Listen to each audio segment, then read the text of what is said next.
Olá, João Pedro Simões Dias, seja bem-vindo à celebração do Dia da Europa. Estamos precisamente a 9 de maio e o Centro de Informação Europa Direct não podia deixar de promover mais uma iniciativa e desta vez com o Canal Central, portanto, em direto no Canal Central. O João Pedro é advogado, professor de ensino superior e investigador em assuntos europeus e vamos hoje conversar um pouco sobre a União Europeia pós-pandemia. João Pedro, muito obrigada. Nada. Aceitou mais este desafio, também o de refletir sobre os 70 anos da Declaração de Schuman, em 7 minutos, impressionante. Fica desde já o convite para poderem assistir a esta reflexão que o João Pedro Dias também realizou e assistir a toda a programação que preparámos para si ao longo do dia de hoje. Como é que tem sido viver esta crise em isolamento social? Bom, em primeiro lugar, como para toda a gente, tem sido uma experiência nova. Nem todas as experiências novas são fabulosas, enriquecedoras. Bom, esta teve uns primeiros dias que foram, digamos, de adaptação, de ver o que isto dava, que se suportaram, mas confesso que a parte final foi bastante dura. É evidente que temos mecanismos, temos as redes sociais, temos as transmissões por imagem que nos permitem estar em contacto com outras pessoas, mas não há nada que supere, não há nada que substitua o contacto físico, digamos, o tato, a proximidade. E na parte final, confesso que já estava a ficar um pouco, digamos, desculpe-me a expressão, a bater um pouco de forma irregular. É evidente que tentei pela parte que me toca, tentei refugiar-me no trabalho, tentei produzir alguma coisa, aproveitar este tempo para trabalhar, mas não deixou de ser um escape e, portanto, acabou sempre por se refletir e não foi uma terapia, digamos, totalmente com muito êxito. João Pedro, estão em desenvolvimento mais de 100 vacinas, não é?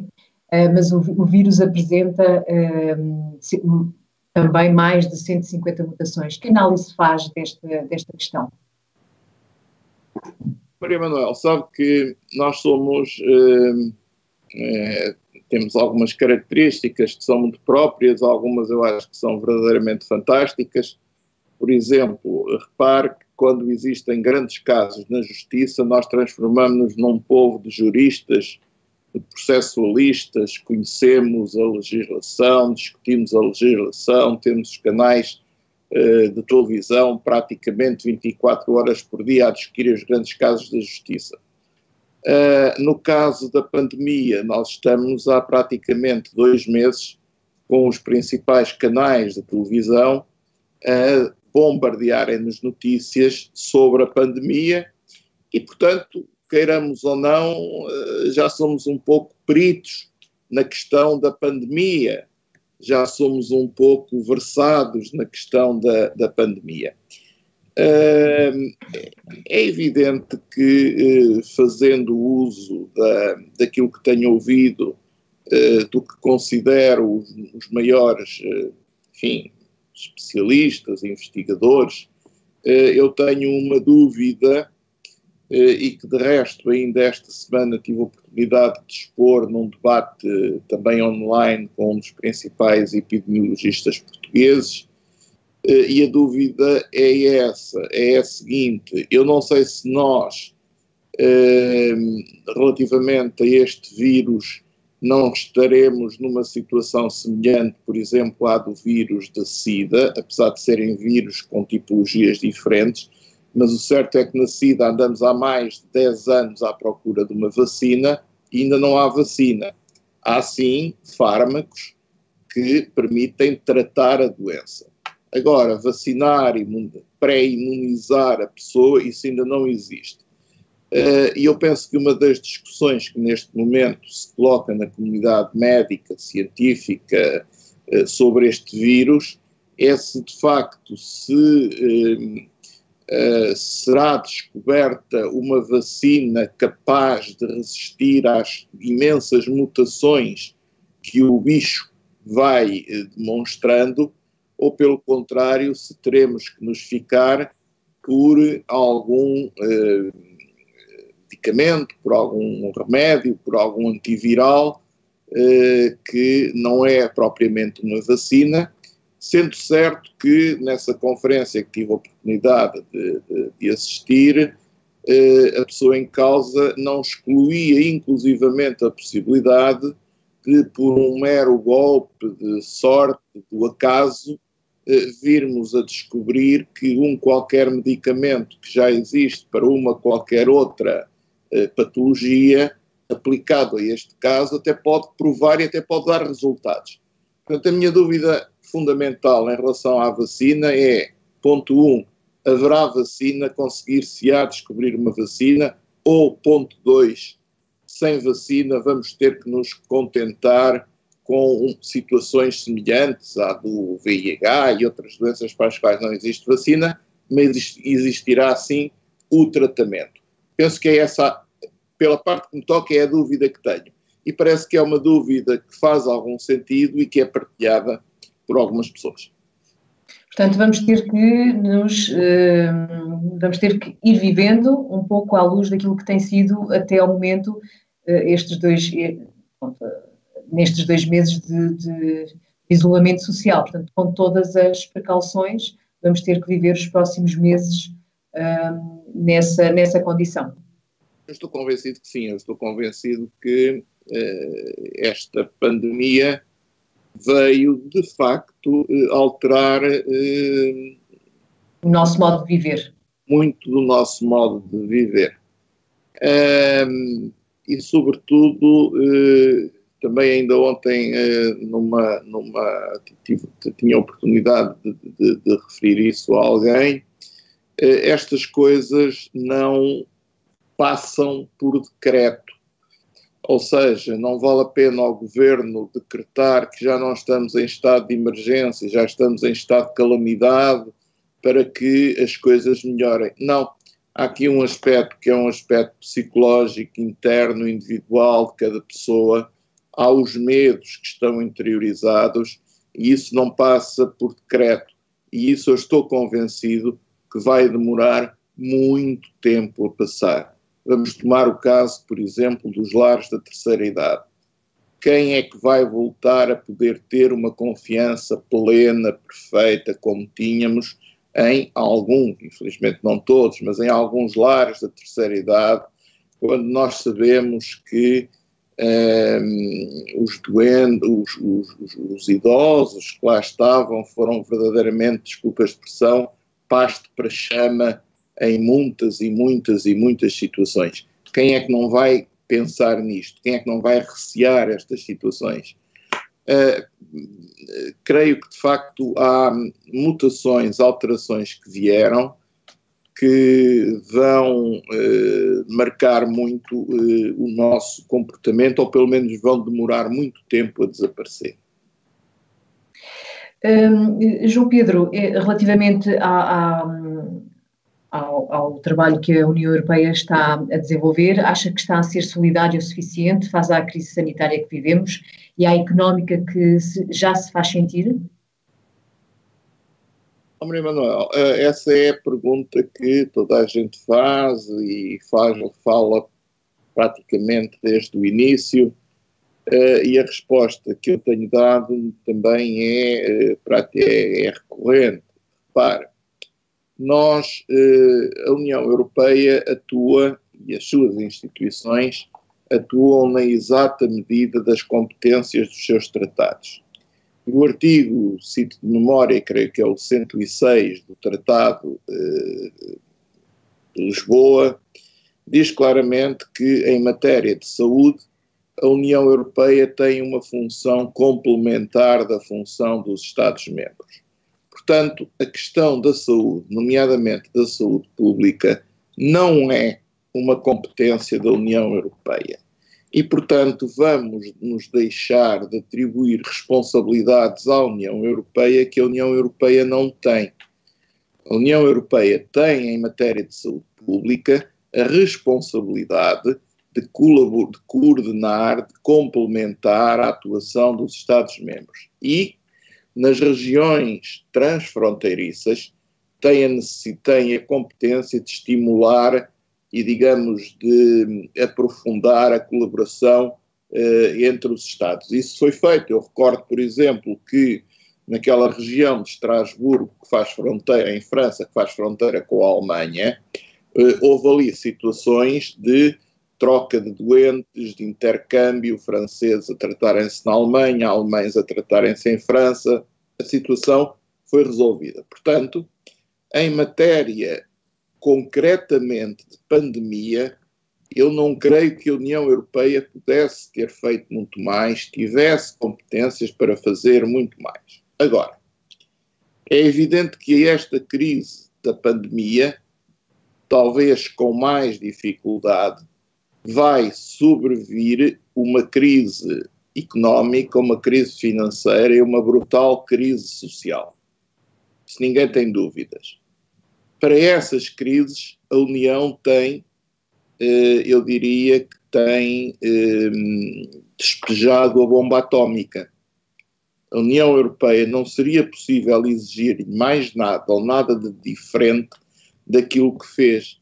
Repare, o que é que a União Europeia fez? Olha, a Comissão Europeia, pela primeira vez, veio dizer os limites dos critérios de convergência, dívida e déficit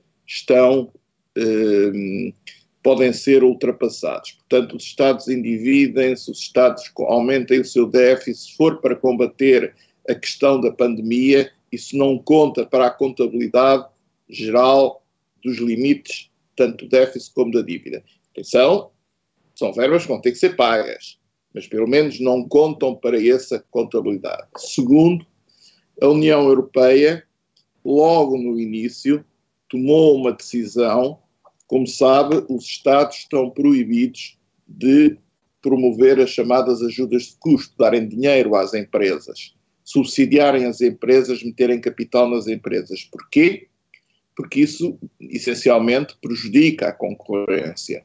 É um fator de distorção da livre concorrência. O que a União Europeia veio dizer, a Comissão Europeia veio dizer, foi: apoiem no que for preciso, que não vão surgir problemas. Depois, terceira grande medida, o próprio Banco Central Europeu, que, para fazer face à crise anterior de 2007-2008, tem comprado milhões de euros de dívida pública dos Estados, que já estava inclusivamente numa fase de deixar de o fazer, vem dizer: nós vamos adquirir 750 mil milhões de euros para auxiliar os Estados europeus. Depois, já depois disto, o Mecanismo Europeu de Estabilidade propõe-se fazer aquele que será seguramente o maior auxílio alguma vez feito em termos da União Europeia, falando-se entre 1 e 1,5 bilhões de euros. Bom, portanto, a União Europeia atuou. Dentro das suas competências, atuou. Poder-se-á dizer, poderia ter atuado mais cedo? Admito que sim. Só que o governo português também podia ter feito, o governo francês também, o espanhol também, o italiano também, o inglês também. No fundo, no Ocidente, nesta nossa Europa, todos podiam ter atuado mais cedo. Porquê é que isso não aconteceu? Creio que... Ninguém sabia, não é? E repare, eu creio que os nossos telespectadores não terão a noção, mas convém recordar.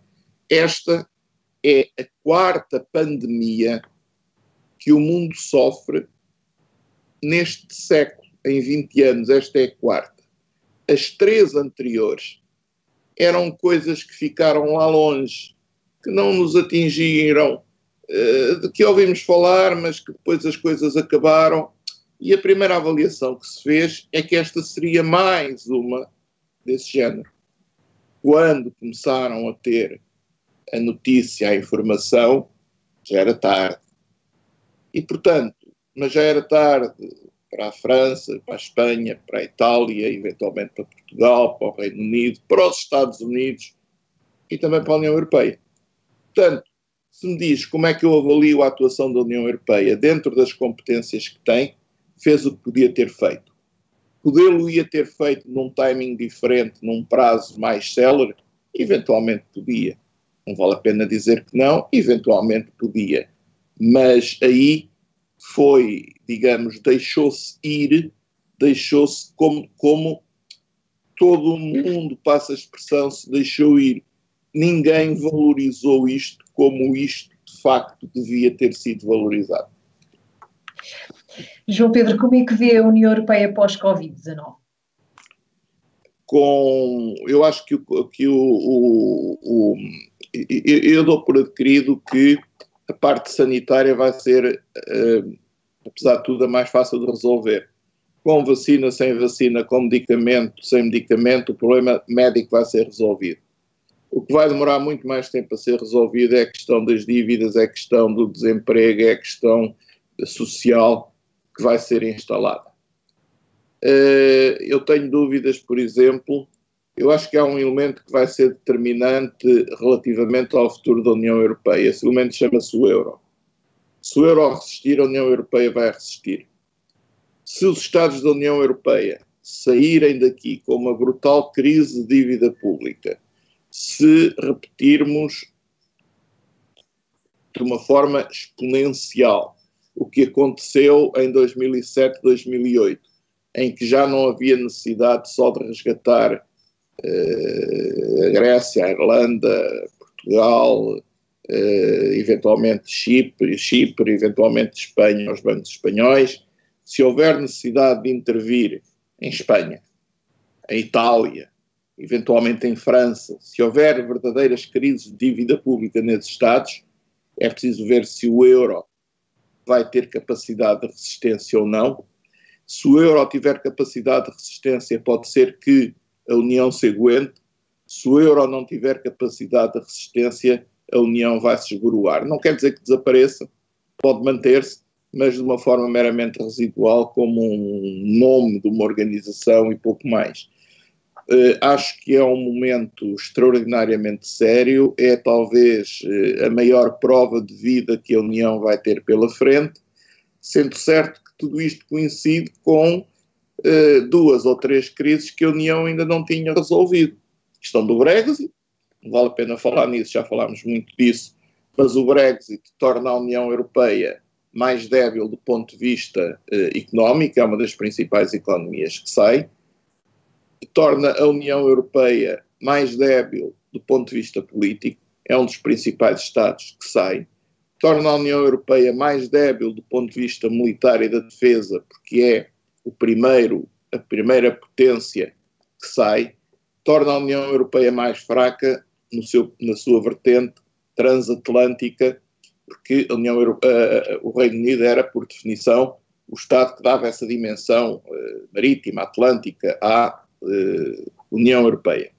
Depois, a União ainda não conseguiu resolver a crise dos migrantes, não nos podemos esquecer dela.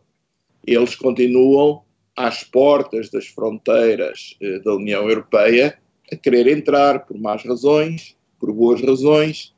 Nós temos que ter coragem de dizer, separar o trigo do joio, de dizer podemos aceitar aqueles que vierem por determinadas razões, nomeadamente razões políticas, razões de asilo político, mas não vamos ter capacidade para aceitar todos os que querem vir realizar o seu ideal de vida, o seu sonho de vida, no território europeu, porque não vai chegar para todos.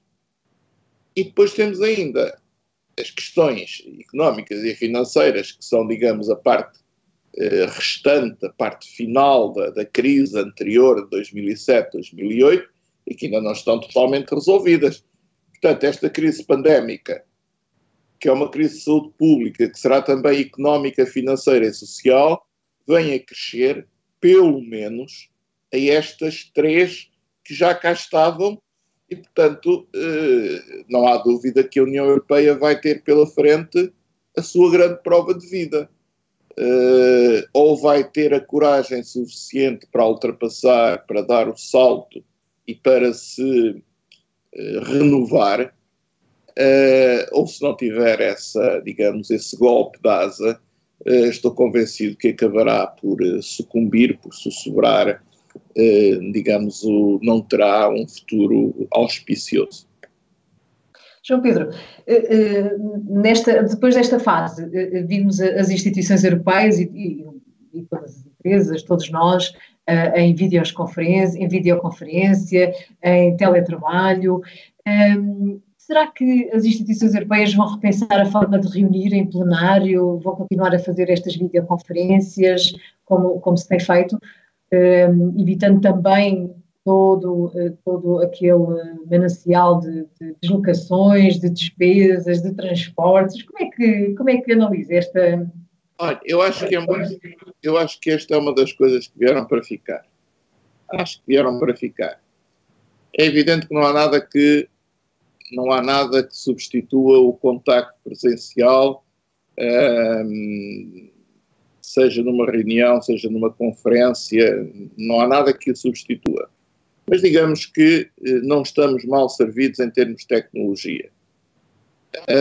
Por outro lado, vamos ser muito claros, eu no outro dia falava com um amigo investigador que me dizia o seguinte: bem, por causa desta crise pandémica, eu já perdi uma viagem ao Chipre, uma viagem à Tailândia, uma viagem não sei aonde e outra não sei aonde mais.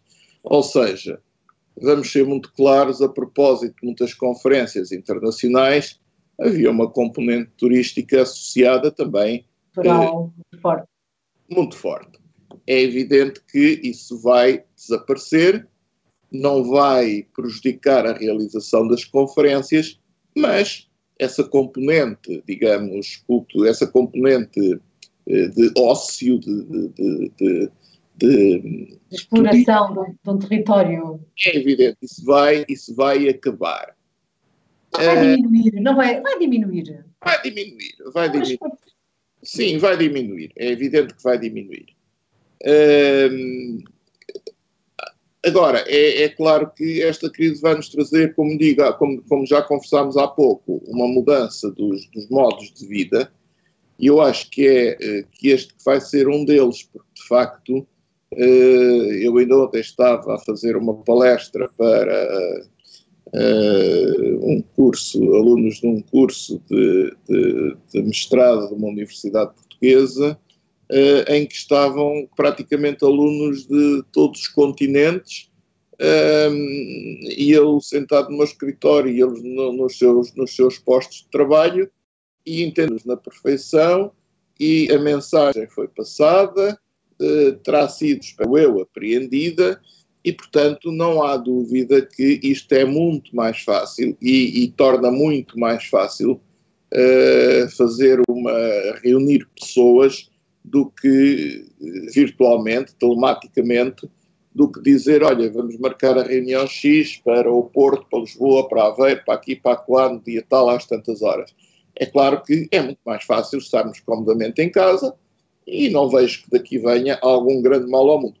Há sempre uma parte que se perde, é evidente, da interação, do relacionamento pessoal, do contacto, do convívio, mas haverá outras formas de superar essa dificuldade. Agora, acho que isto veio para ficar e saúdo se assim for, porque não vejo que tenha prejuízos significativos. E o ambiente agradece. E o ambiente também agradece, também é uma razão acrescida, é evidente que sim. João Pedro, estamos mesmo a terminar. Resta-me, não sei se quer deixar mais alguma mensagem ou partilhar alguma ideia que tenha connosco. Não, quer dizer, a ideia é esperar, é formular o voto e o desejo de que Não vou dizer como o chefe do governo espanhol que quer regressar à nova normalidade, porque se a normalidade é nova, é diferente e nós não regressamos a algo que é diferente, mas desejo sim que possamos regressar o mais depressa possível à nossa rotina, ainda que temperada com alguns cuidados, com algumas novas posturas, com alguns novos instrumentos, mas que possamos regressar o mais depressa possível a essa nossa rotina, e que eventualmente o próximo 30 minutos de União Europeia em 30 minutos no Europa, não é? No estúdio do Canal Central. Seja já presencial, não é?